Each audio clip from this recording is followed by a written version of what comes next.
10th of January, Rabbi Furst, Parsha Hashavua with Rashi, Vayechi. Thank you. As Lou mentioned, this Rabbi Shlomo Furst here, Shiva Salmanavshi, you're in care of Zoom. As Lou mentioned, Erev Shabbos, Parsha Vayechi, Asar B'Tevis. Unfortunately, it's fast day for us today, and we'll hope that the next Asar B'Tevis will they have a Yom Tov. Mitzvah Hashem. Okay, let's continue with Parshas Vayigash. If you want to direct your attention to the pasuk here in Mem Zion. 1 second. Yeah, Mem Zion. 1 second.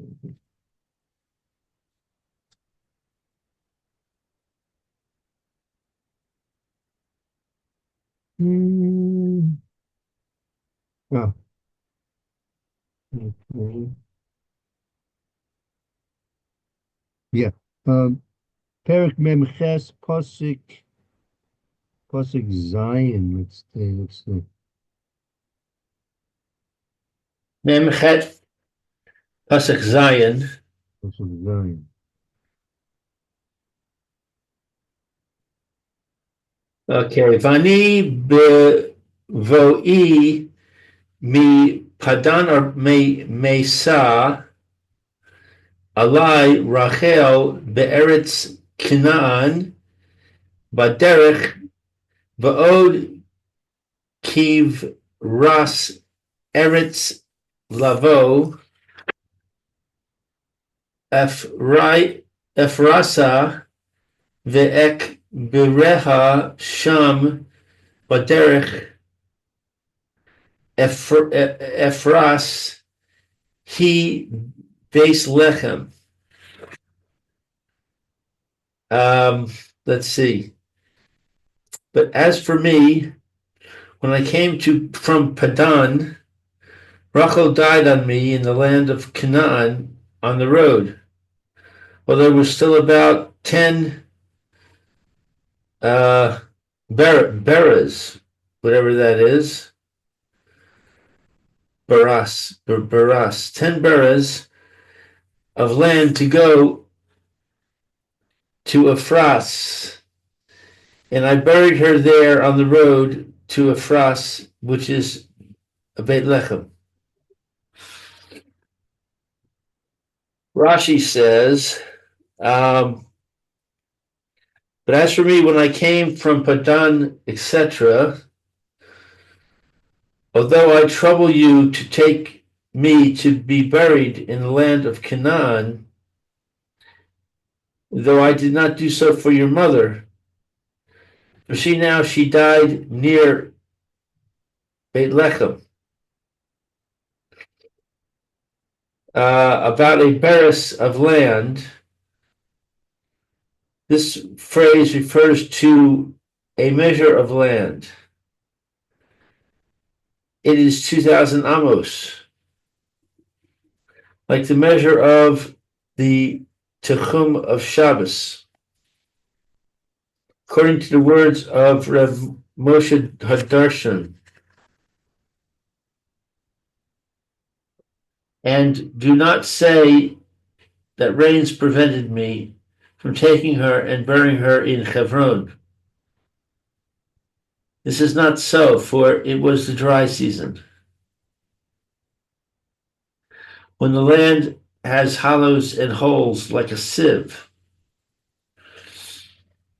I buried her there, and I did not even take her to Beit Lechem to bring her into the land. And I know that there are hard feelings in your heart against me. But you should know that by the word of Hashem, I buried her there,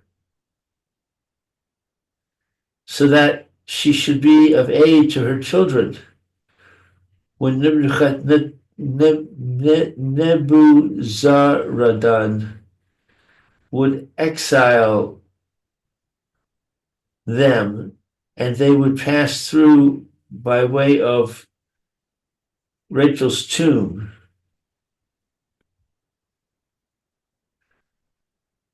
Right. and seek mercy for them. I'm sorry, Rachel's tomb.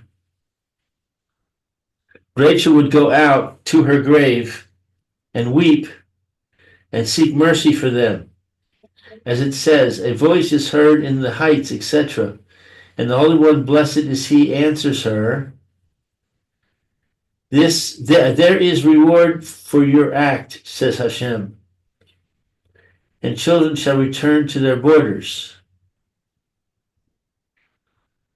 And Onkelos translates it as plowing the Okay, so land. let's stop here. Let's stop here. Okay, so Okay. let's excuse me, let's review and summarize what Rashi just taught us over here. Okay. So um, Yaakov is asking Yosef to bury him in Maris Machpelah, and uh, he is concerned that Yosef might be hesitant to agree because his mother, Rachel, was not buried there. And it would seem that she could have been because Yaakov was on the road with everybody, with the whole family. And um, he could have gone on to Hebron and buried her. Instead, he buried her in the middle of nowhere. So he wants to explain himself to Yosef so Yosef won't be angry. So he says, the reason I buried her where I did, in the place where she died, rather than taking her body and moving it to Hebron, is that God said so, because she needs to be there to give chizuk to the Jewish people when we're exiled and we go by there.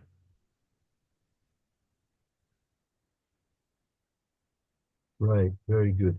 So, this bothers me a little bit that Yaakov Avinu was Choshesh Yosef that he Yosef had complaints against Yaakov where he buried Rachel. I mean, seems a little bit out of character, no? Um, hmm. Out of character for Yaakov. Uh, yeah, and also it seems out of character for Yosef as well. I mean, Yaakov was suspect yeah, Yosef of holding a grudge, no?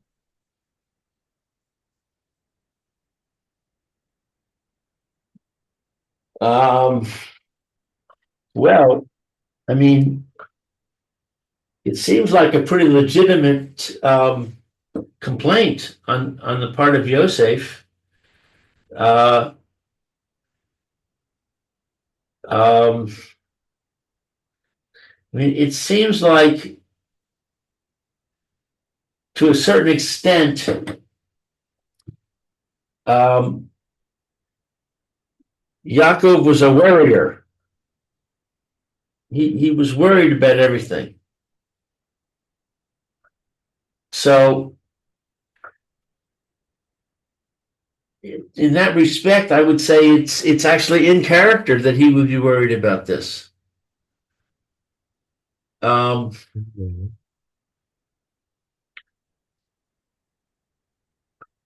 Yosef, I mean, Yosef, had a tough life. He was, he was sold into slavery. His brothers, were considering killing him. Um, so I think it's in character that maybe he would be resentful. Maybe he would feel mistreated and be upset about this. So no, I don't think I don't see your comment. I mean, well, I mean, let's look at it from another perspective. Did did did Yosef have any grudge against the brothers for selling him?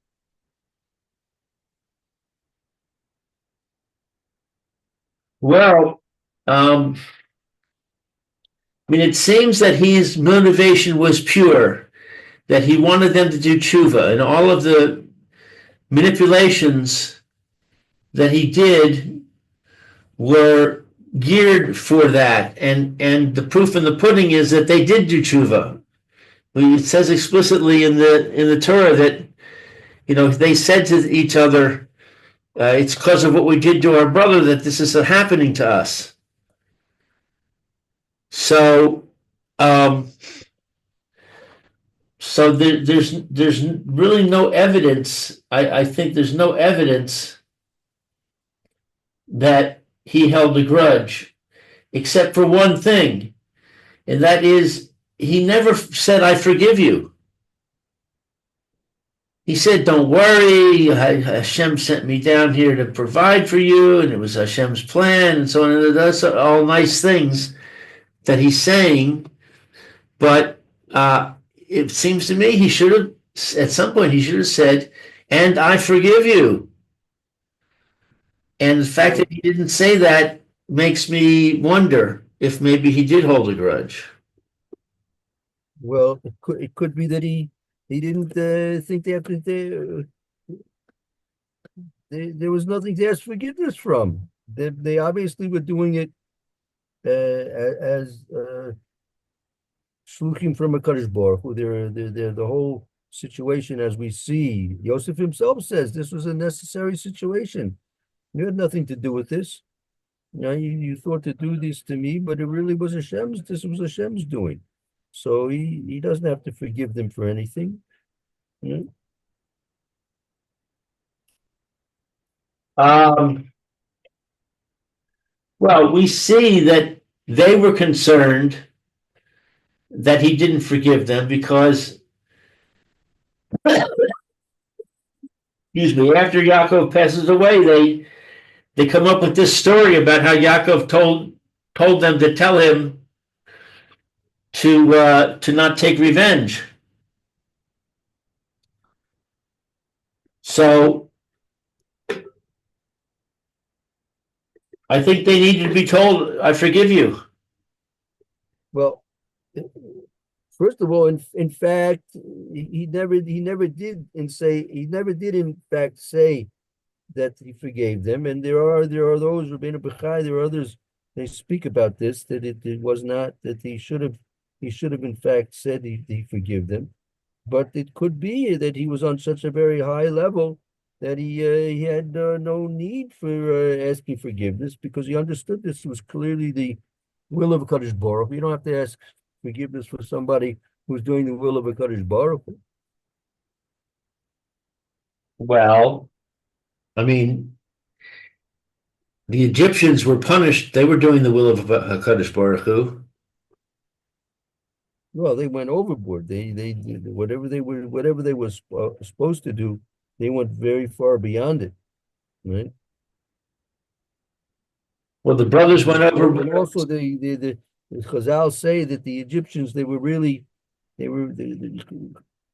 Chazal asked the question, why was of Egypt of all places chosen for Klal Yisrael to be exiled to and to have the ten plagues brought upon them? Why Egypt of all places? So he says because really they were already chayiv. They Kadosh Baruch Hu had a plan to destroy them anyway. So since they were doomed and destined for destruction, so sending Klal Yisrael would have been accomplishing that as well, that they would eventually be doomed and destroyed because of the redemption of Klal Yisrael. Whereas without that, they would have been destroyed even without the redemption of Klal Yisrael. Okay, I hear that. Uh, but to a certain extent, the brothers also uh, went beyond because they're criticized for having sat down and eaten bread when after they threw Yosef in the pit, they had a Suda, uh, and they should have been mourning. I mean, they did what they had to do, but they should have done it with sadness. So they could feel that they should be judged for that, um, and therefore they needed to be forgiven.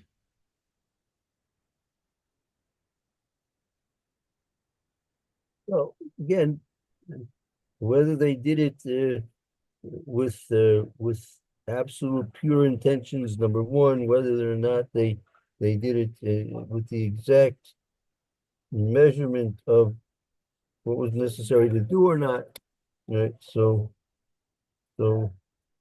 Yosef, I mean, how do we understand what Yosef said? Yosef said clearly to the brothers, right? Really was gosh.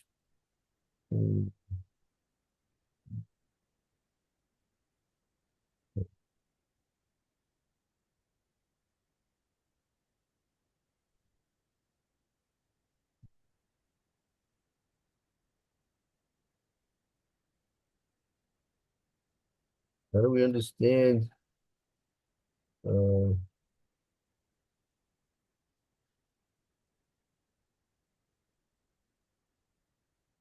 in chapter Mem Hey Pasuk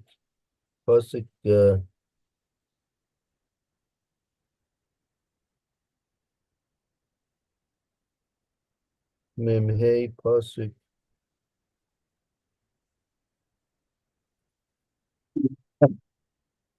yes, Was it 45:8. 8? Yes. That's right. And now it was not you who sent me here, but God. He has set me as a father to Paro and as a master to his entire household, and as a ruler in the entire land of Egypt. Um, yeah, okay, so I accept that they were doing Hashem's will, but um, nevertheless they and their intentions were pure. They felt that they were being uh, uh, uh, pursued by a Rodef, and that the halacha was clear. Um,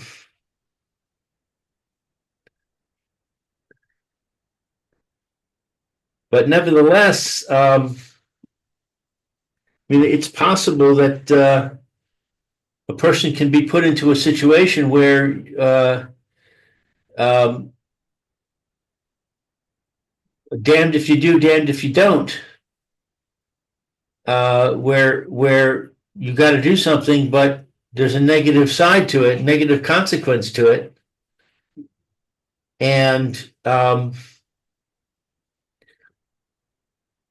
we know that there's the whole thing about the 10 martyrs that severe punishment was enacted by Hashem because the brothers' actions.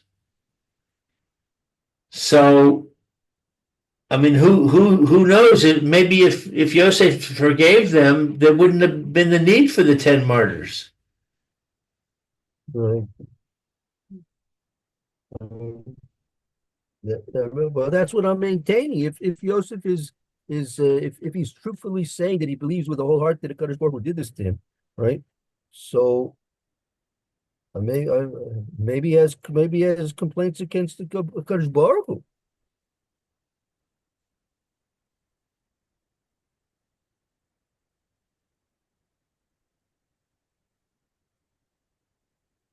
Um, well, I mean, he's clearly saying here that Hashem planned this and did it for good reason. That I needed to be sent down here first to make way for the family. I don't think he's making a taina against Hashem. So I mean, he's obviously he's obviously letting the brothers off the hook here. He is, but nevertheless, maybe he harbored a certain bad feeling, uh, which manifests in the fact that he couldn't bring himself to say, "I forgive you."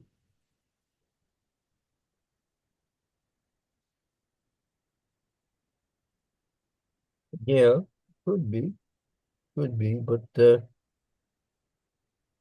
And but they threw him in a pit that was full of snakes and scorpions.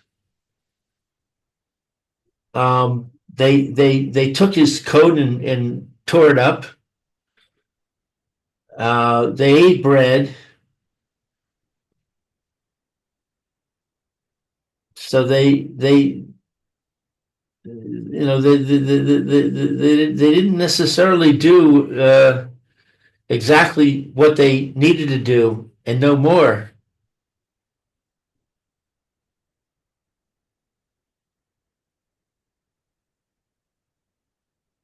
uh,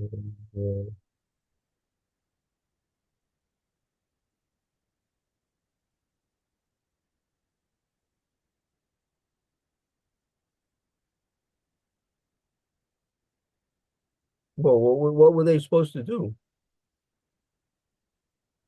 He was really supposed to be killed. Right. Well, they decided that they would kill it. They passed they convened a din Torah and they made a psak halacha that he was chayav misa. So they should have killed him, but they didn't. So once they decided, well, we're not going to kill him, what should they have done? Eventually, they're going to sell him into slavery. So perhaps that's what they should have done. They should have sold him into slavery, but not thrown him in the pit. Why did they throw him into the pit? Um, they, A pit is like a jail. Like, they didn't have jails in those days. He put him. A pit was like a jail. right, but they didn't have to do that. They could have tied him up and watched him um, until the merchants came and then sold him. Instead of, I mean, they threw him in the pit and then they sat down and had a meal. That was insensitive to him, and you could even say it was cruel to throw him in a pit with snakes and scorpions in there. Now I know that there's a midrash that says that they didn't know that there were snakes and scorpions. So Even if they did, I mean, that they wanted, that was part of the Gemara explained that was part of their test, whether we were supposed to live or die or not. Right? They wanted to they were testing out to whether he was supposed to live or die by by throwing him into the pit of scorpions, he really should have been killed. The fact that he survived was a was some type of an indication that he was not in fact destined to die, at least at that point. Um, so I mean, you see, Joseph seems to be so forgiving, even though you're right, he never really said that he's forgiving them. But it could be that he was on such a high level that he didn't have to forgive them. He understood that this. He himself admits. I mean, you take those words to be truth that he says Hashem did it? If Hashem did it, then no. Either you're a Kaddish Baruch who's doing it or he's not doing it. He said Hashem did it, not But you. Hashem does everything. Everything happens because Hashem wills it. Okay, so very good. So that brings us back to our original Rashi.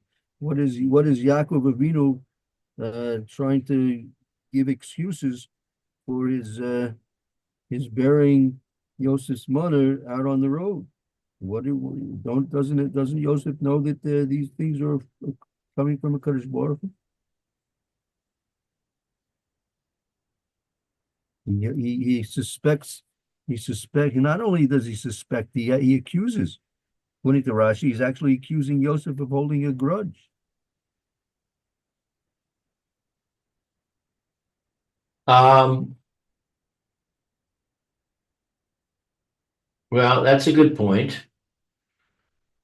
Uh, we Uh, I mean, he wanted to tell Yosef that this was a mitzvah, that Hashem commanded Yaakov to bury her there for good reason.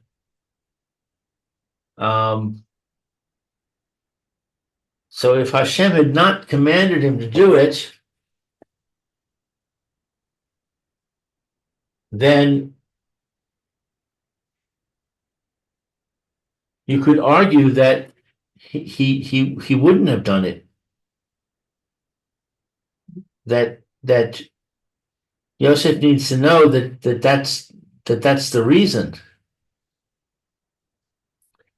So you want to say, well, Yosef would know in any case that it was God's will. Um, well, that's good. We could try to clarify my question even more clearly.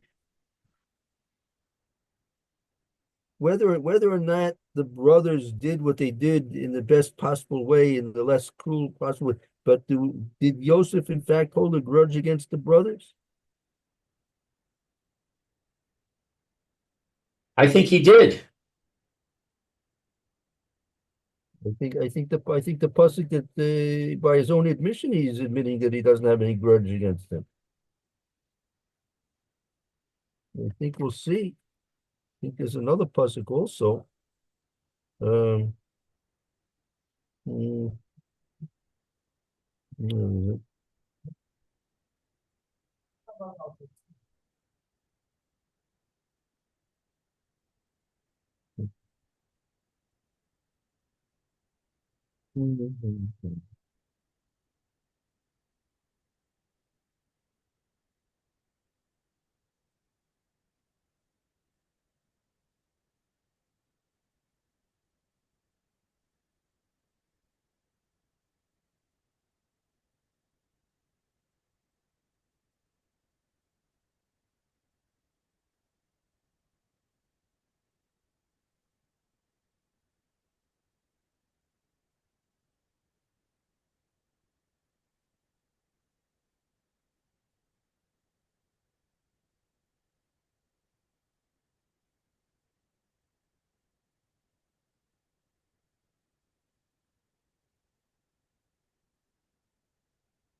um,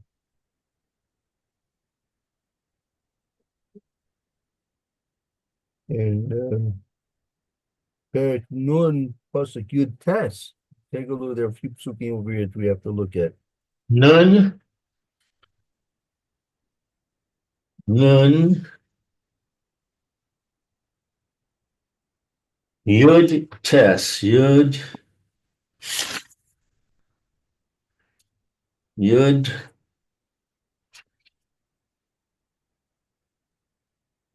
Tes, uh, Yud, Tes. That's 19. But Yosef said to them, "Fear not, for am I instead of God? Although you intended me harm, God intended it for good, in order to accomplish. It is as clear as this day that a vast people be kept alive." So right there, you see it. You see the fact that he held a grudge. He says, "You intended me harm." He shouldn't have said that. He should have So said. that was He should have said, um, "You did what you felt was right, and in fact, Hashem intended it for good." He shouldn't have said, "You intended me harm."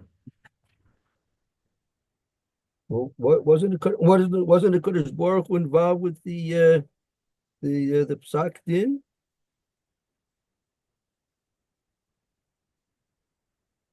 Presumably, yes. Presumably, they received Siyata Dismaya when they convened a Beis Din.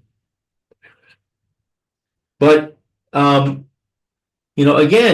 as I said before, they sat down and had a meal, and that was wrong. They should have been very sad. They should have said, "We're doing what we have to do because we made a sucked in, and we had guidance from Hashem that we did the right thing." But we're not doing it because we want to harm Yosef. We're doing it because we feel we need to protect our heritage and to maintain the integrity of the family. And this is the only way to do it. Nebek. I'm not sure if there's anything wrong in them having a meal. I don't know if there was really a question about them having a meal. Should they be? Their brother is sitting in a pit full of scorpions and snakes, and they're sitting down and having a nice meal. Oh, no one said they got drunk. No one said they had a Purim. What? No one said they got drunk. No, but they shouldn't have. They should have been mourning. They should have been very sad. They shouldn't. They shouldn't. They shouldn't have. They should have felt like, I can't eat. I'm not hungry. I feel terrible. It could have been they were fasting up until that time Why would they be fasting up until that time? because they had to judge this person for death, right? No time to eat when you have a serious decision to make.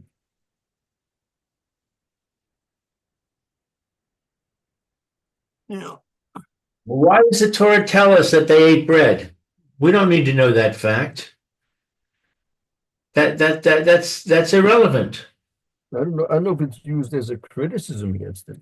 I think there's a moral lesson. I think the reason the Torah tells us is something that it doesn't need to tell us is because it does need to tell us, because it's telling us because we need to learn that they did something wrong.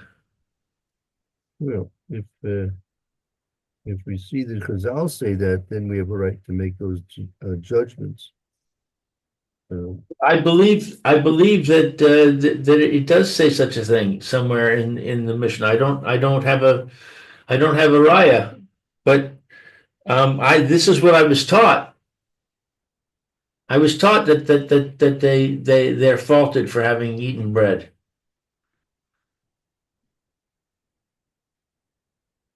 Hmm.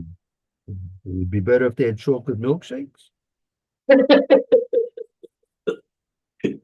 I don't think so.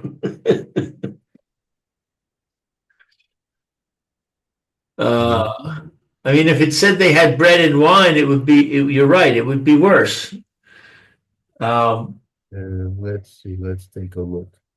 Let's take a look. Hold on a second. Mhm.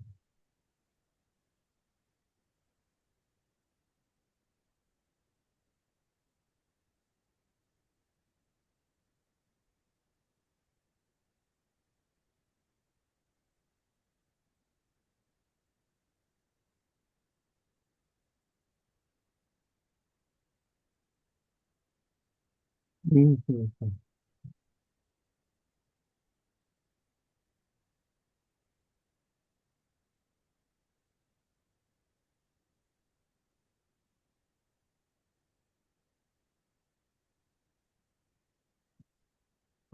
Let's see.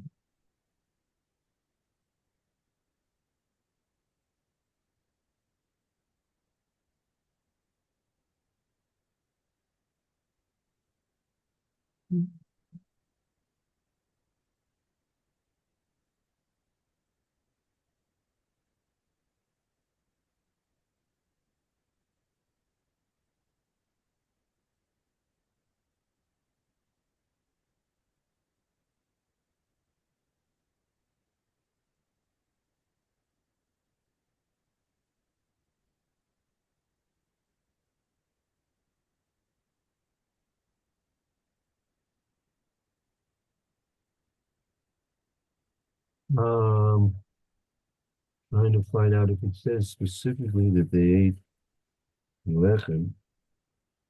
yeah, it does. In Lamed Zion, Kuf Hey,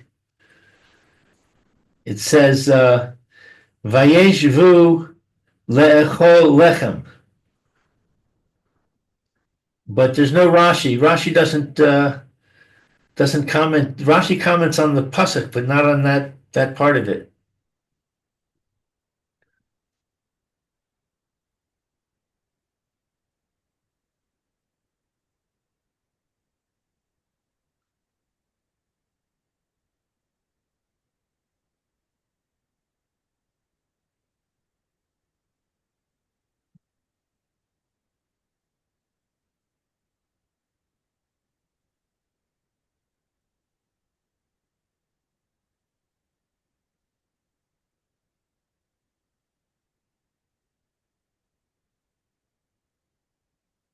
And Unclus also says that they ate bread.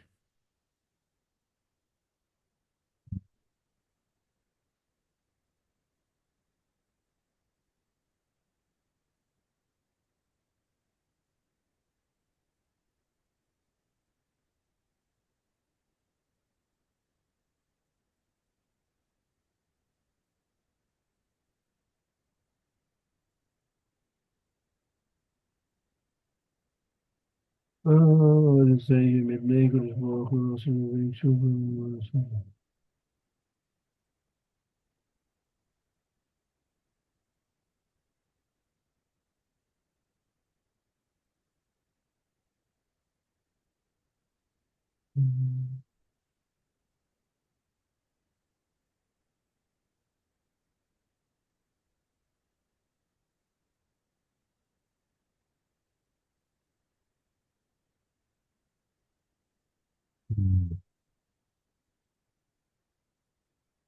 You have to see.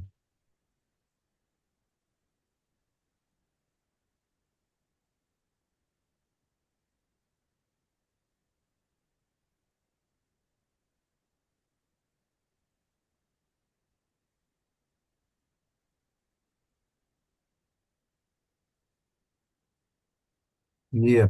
All right, I'll have to see about the eating of the lechem.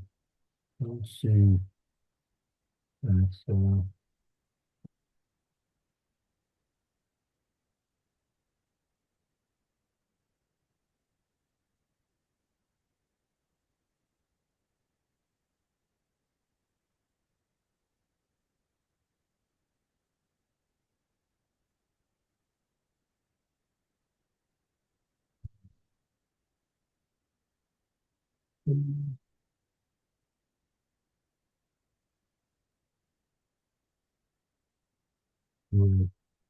Okay, so in any event, um,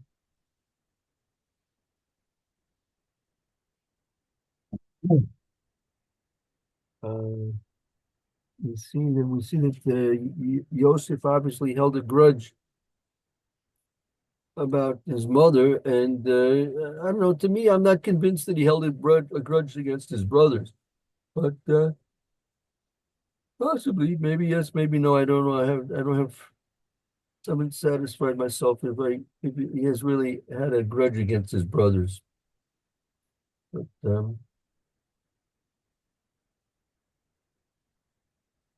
anyway, Would you think he uh, did have a grudge against Yaakov? well, that's what Rashi says. Yaakov definitely accused him of having a grudge. Yaakov understood that he did have a grudge. That's the Rashi there, right? Joseph clearly has a grudge against Yaakov. Uh-huh.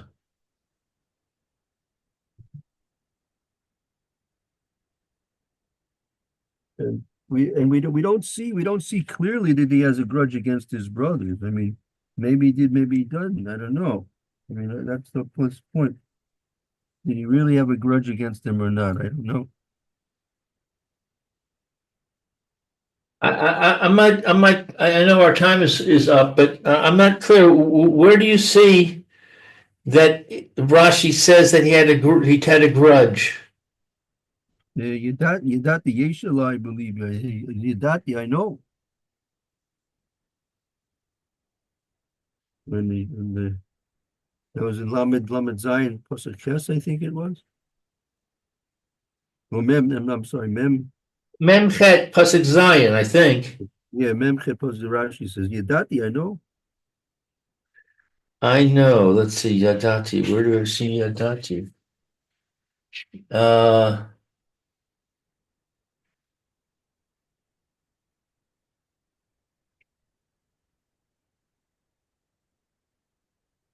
and I know V'yadati sheyesh belibcha alai. I know that there are hard feelings in your heart against me. Okay, yeah, yeah, that's clear. That's a grudge. That's a grudge. So, Okay, so and, I and, see and it. we don't see such a clear statement about Yosef with the brothers. I mean, maybe he did, maybe he didn't. I don't know. That's the point. I mean, here we see a clear statement that Yosef has a grudge against Yaakov, Yeah, right? And but we don't see such a clear statement that he has a grudge against the brothers. For all the arguments, maybe he did, maybe he didn't, but we don't see any clear statement about it. right. And I mean, there may be. I mean, in my small amount of knowledge, I don't see anything, but that doesn't mean it doesn't exist. Yeah, good point. Good Yeah. point. Okay, something to work on. We'll see what anything comes up. Thank you, Rabbi. Appreciate your time. Okay, very good. Have a good Shabbos, Mitzvah Shem. You too. Okay. See you on Sunday, Mitzvah Hashem. Okay, very good. Be well. All right. Shalom, bye. Bye-bye.